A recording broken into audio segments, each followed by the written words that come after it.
I hate the moon. I am afraid of it, for it shines on certain scenes familiar and loved by me, and then sometimes makes them unfamiliar and hideous. It was in the spectral summer, when the moon shone down on the old garden where I wandered, the spectral summer of narcotic flowers and humid seas of foliage that bring wild and many-colored dreams. And as I walked by the shallow crystal stream, I saw rare ripples tipped with yellow light, as if those placid waters were drawn in on restless currents to strange oceans that are not in this world. Silent and sparkling, bright and baleful, those moon-cursed waters hurried I knew not where, whilst from the embowered banks, white lotus blossoms fluttered one by one in the opiate night wind and dropped despairingly into the stream, swirling away horribly under the arched, carven bridge, staring back with the sinister resignation of calm, dead faces. And as I ran along the shore, I saw that the garden had no end under that moon. Past stone idols and pagodas, and the bendings of the yellow stream, past grassy banks and under grotesque bridges of marble it continued, and the lips of the dead faces whispered sadly, and bade me follow. I did not cease my steps until the stream became a river, and joined amidst marshes of swaying reeds and beaches of gleaming sand, the shore of a vast and nameless sea.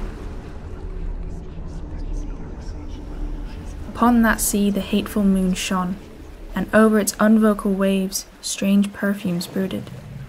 And as I saw therein the faces vanish, I longed for nets, that I might capture them, and learn from them the secrets which the moon had brought upon the night.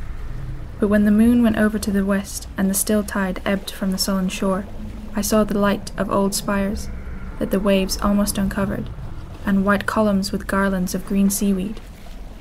And knowing that to this sunken place all the dead had come, I trembled, and did not wish to speak again with these faces. I saw afar out in the sea a black condor descend from the sky to seek rest on a vast reef.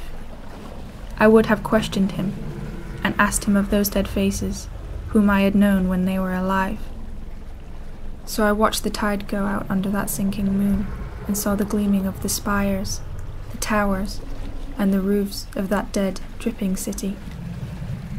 As I watched, my nostrils tried to close against the perfume-conquering stench of that world's dead, for truly, in this unplaced and forgotten spot, had all flesh of churchyards gathered for sea worms to gnaw upon. Over those horrors the evil moon now hung very low, but the creatures of the sea need no moon to feed by.